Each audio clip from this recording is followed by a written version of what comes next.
오늘 공유드리고 싶은 페이퍼는 ICML에서 확인한 페이퍼입니다. 패스티스트 이라고 표현이 되는데,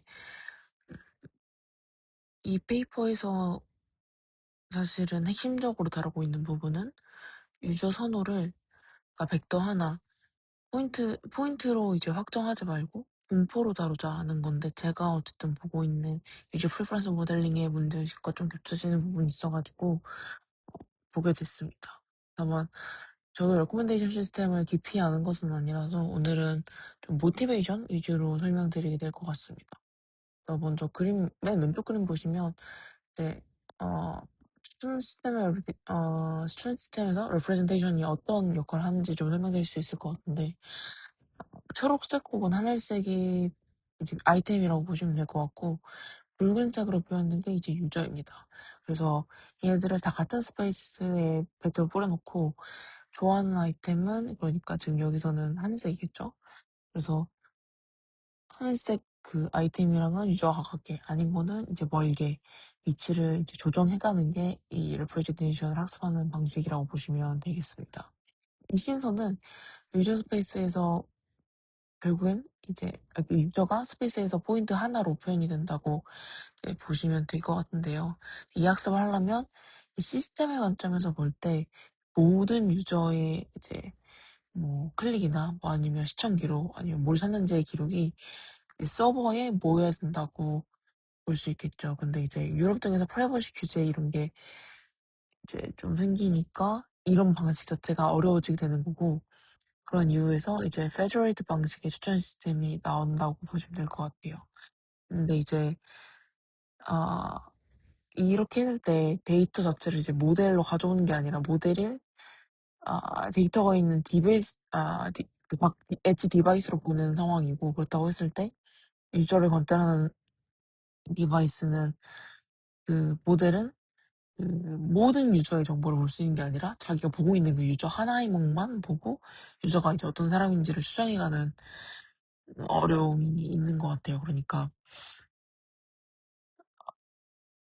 원래 추천이라고 하는 건 나랑 비슷한 다른 사람들이 뭘 좋아했는가를 참고하는 건데, 지금 여기서는 그걸 볼 수 있는 상황은 아닌 거고요. 어쨌든 이 그림 두 번째 B를 보시면 기존 취향과 동떨어진 완전 새로운 아이템이 하나 들어갔을 때 유저의 표현이 요 새롭게 들어온 포인트 하나를 포함하기 위해서 기존의 퍼스티브랑은 좀 멀어지고, 오히려 뭐 운이 나쁘면 완전 그 기존에 나쁘게 봤던 그 아이템들과 가까워지게 되는 거고, 그렇게 되면 사실 표현 자체가 좀 무너지는 거죠. 그래서 어, 그 가까워야 되는 포인트와 멀어야 하는 포인트와의 제약이 이제 좀 뭉개진다고 볼 수 있겠습니다. 그러니까 이제 여기서 이야기하고자 하는 바는 그 포인트의 위치를 더 잘 잡는 걸 목표로 하는 게 아니고, 그 대신 이 유저가 좋아할 법한 아이템 인베딩을 생성하는 디노이저를 학습하는 방식으로 진행을 합니다. 그랬을 때 유저가 실제 인터랙션한 아이템의 인베딩을 정답으로 놓고 노이즈를 섞은 다음에 이걸 복원하게 하는 방식인 거죠. 디퓨전 방식인데, 어쨌든 정답이 매번 그럼 다른 아이템이기 때문에, 그러니까 모델에 수렴하는 그 포인트는 어떤 특정한 포인트가 아니라 좋아하는 아이템들이 이제 베이스에 깔려있는 스페이스 전체라고 볼 수도 있을 것 같아요.